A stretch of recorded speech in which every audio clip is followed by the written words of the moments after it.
Okay, so this style of taping is designed to help support some of the foot's natural small muscles that maintain arch and maintain function. So it can be used for a wide variety of reasons, but certainly helps the foot stay in a better position. And so you'll be guided at times as to when to use this version of tape. Now, I'll get my patient here just to keep his foot at about 90 degrees, but through the taping process, I'm going to manipulate his foot to decide where I want it to go and how I want the tape to influence what happens. So I'm using a 38mm rigid tape.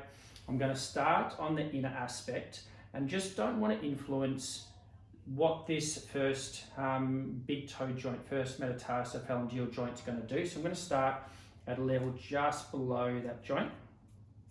Lay the tape down so I can then manipulate his foot to pull up and in a little bit. Lay the tape around the base of heel, and just as you go, lay the tape down so it stays in place. And again, want to finish through the outside of the foot and not influence too much what that little toe is going to do. So there's my base anchor point. Now, I'm going to start the second strip of tape exactly how I started the first, so right in the same spot. Again, want to come up and in, supinate invert. Lay the tape down to heel. Make sure that sticks. Be gentle around the heel. Now I'm going to use the tape to come up and then cross over and finish in a similar spot to where I started.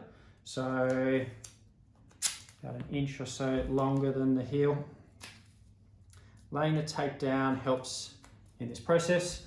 I'm going to manipulate the foot to where I want it to be, cross over my hands with the tape, and then, while keeping my foot in the position that I want, have that tape come up and over.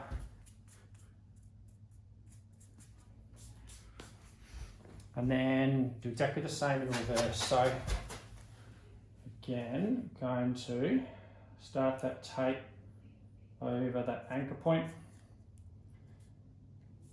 Gentle tape for that first bit and around the heel. Work out about the length I think is necessary. And then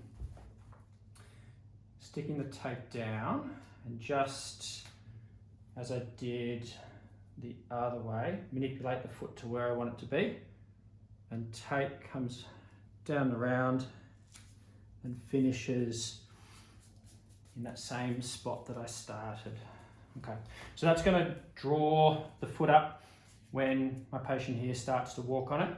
So that tape stays down, you've got a couple of different options. You can use a fixable or half a fixed version of tape, or I can tear off some rigid, put a split in the tape just so I don't squash this part of the foot, and just very gently with the split facing towards the toes, lay that tape down in a way that ensures the ends aren't lifting up, and then get the tape to stick.